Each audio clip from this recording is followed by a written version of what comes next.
నీ గూడు చెదిరింది, నీ గుండె పగిలింది, ఓ చిట్టి పావురమ ఎవరు పుట్టారు, ఎవరు పుట్టారు, ఎవరు పుట్టారు, నిన్నెవరు పుట్టారు, ఎవరు పుట్టారు.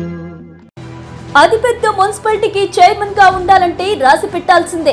ఈ విషయంలో కొరమోని నరసింహులు నక్కలు తొక్కాడని అనుకోవాల్సిందే.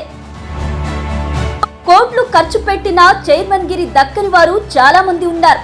మన కొరమోని నరసింహులకు అదృష్టం వెతుక్కుంటూ వచ్చింది. మున్సిపల్ చైర్మన్ ఎంపికలో నూతన మార్పు తీసుకొచ్చిన మాజీ మంత్రి రాజకీయ అనుభవం ఉంటే చాలు అవకాశం కల్పిస్తామన్నారు. ఈ ప్రయత్నంలోనే కొరమోని నరసింహులు ఎంపిక, కానీ నిలుపుకోవడంలో పూర్తిగా విఫలం. పురసింహాసనం అంటే ఆషామాషి కాదు. నిలుపుకుంటే రాజకీయ మనుగడే మారిపోతుంది.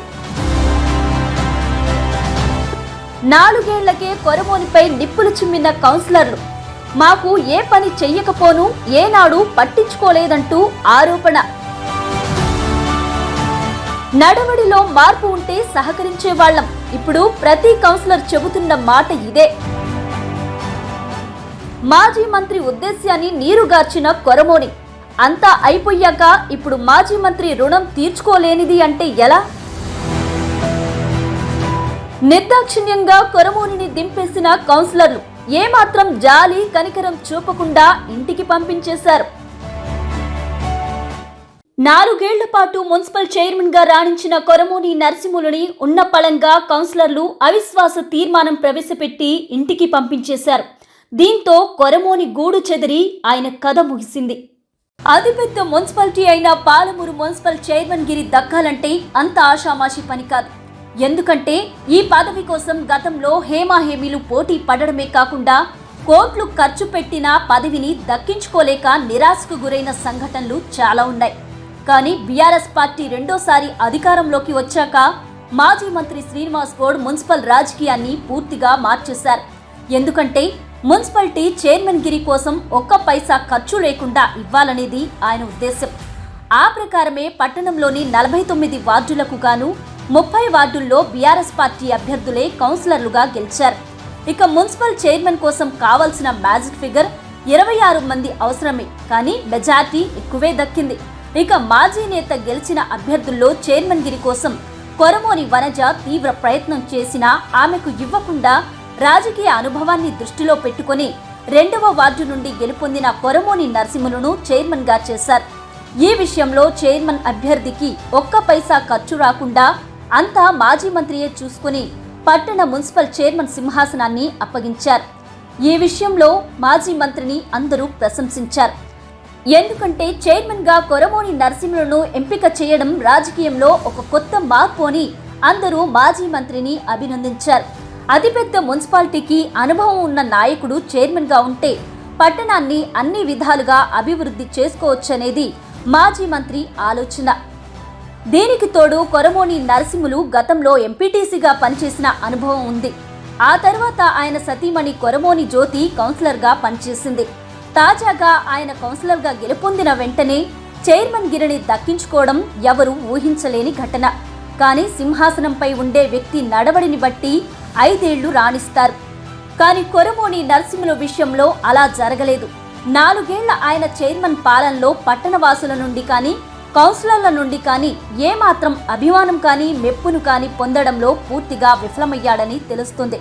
దీంతో పాటు ఏ విషయంలో ఎలా మెలగాలో తెలియని పరిస్థితుల్లో ఆయన రాణించడంతో కౌన్సిలర్లంతా ఆయనపై పీకల్లోతు కోపాన్ని నింపుకున్నారనేది ప్రధానంగా వినిపిస్తున్న చర్చ.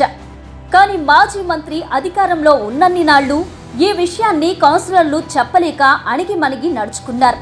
కానీ ఇటీవలే అధికారం మారి కాంగ్రెస్ పార్టీ అధికారంలోకి వచ్చిన వెంటనే చైర్మన్ కొరమోని నరసింహులపై సొంత పార్టీ బీఆర్ఎస్ కు చెందిన కౌన్సిలర్లే అవిశ్వాసం పెట్టడం అందర్నీ ఆశ్చర్యానికి గురిచేసింది.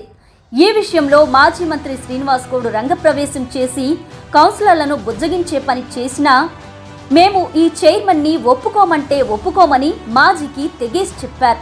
చైర్మన్ గిరి ఏడాదే ఉంది కదా, ఇప్పుడు చైర్మన్ని మార్చి ఏం చేస్తారంటూ మాజీ నేత కౌన్సిలర్లకు సూచించినా వారు వినకుండా అవిశ్వాసానికే పట్టుబట్టారు. కానీ మాజీ నేత చివరి ప్రయత్నంగా సమావేశానికి గైర్హాజరు కావాలని సూచించినా కౌన్సిలర్లంతా లెక్క చెయ్యలేదు. దీంతో ఇటీవలే నిర్వహించిన అవిశ్వాస పరీక్షలో కౌన్సిల్ అంతా అవిశ్వాసానికి మద్దతు తెలిపి చైర్మన్ కొరమోని నరసింహులు కథను ముగించేశారు.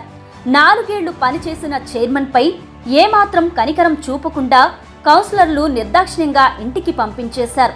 చేసేది లేక కొరమోని నరసింహులు మాజీ మున్సిపల్ చైర్మన్గా మారి తీరని దుఃఖసాగరాన్ని భరిస్తూ 4 ఏళ్లు అవకాశం ఇచ్చిన మాజీ మంత్రికి ఆయన తోటి కౌన్సిలర్లకు కృతజ్ఞతలు తెలిపారు.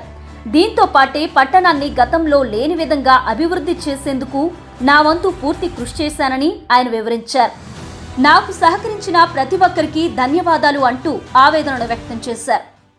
మహబూబ్ నగర్ పురపాలక సంఘ చైర్మన్గా గత 4 సంవత్సరాల అవకాశం కల్పించిన పార్టీ పెద్దలకు మరియు శ్రేయోభిలాషులకు, ముఖ్యంగా మన గౌరవనీయులు పెద్దలు రాష్ట్ర మాజీ మంత్రివర్గ అన్న శ్రీనివాస్ గౌడ్ గారికి, అదేవిధంగా మున్సిపల్ కౌన్సిలర్లకు, కోఆప్షన్ మెంబర్లకు, మరి ముఖ్య కార్యకర్తలు అందరికీ నా యొక్క హృదయపూర్వక నమస్కారాలు తెలియజేస్తా ఉన్నాను. గతంలో పనిచేసిన అనుభవం ఉండి తర్వాత గ్రామ పంచాయతీలో ఏర్పడిన గ్రామం విలీనమైన తర్వాత మా భార్య అయినటువంటి శ్రీ కొరమోని జేపీ గారు కౌన్సిలర్ గాను, మళ్ళీ ఎంపీటీసీ గాను, ఈ 2019-20లో నేను కౌన్సిలర్గా గెలిచి నా సేవలను గుర్తించి గౌరవనీయులు రాష్ట్ర మాజీ మంత్రివర్గ అన్న శ్రీనివాస్ గౌడ్ గారి నా సేవలను గుర్తించి నాకు చైర్మన్ పదవి ఇవ్వడం వారికి నేను ఎప్పటికీ కృతజ్ఞతగా ఉంటానని ఈ సందర్భంగా తెలియజేస్తున్నాను.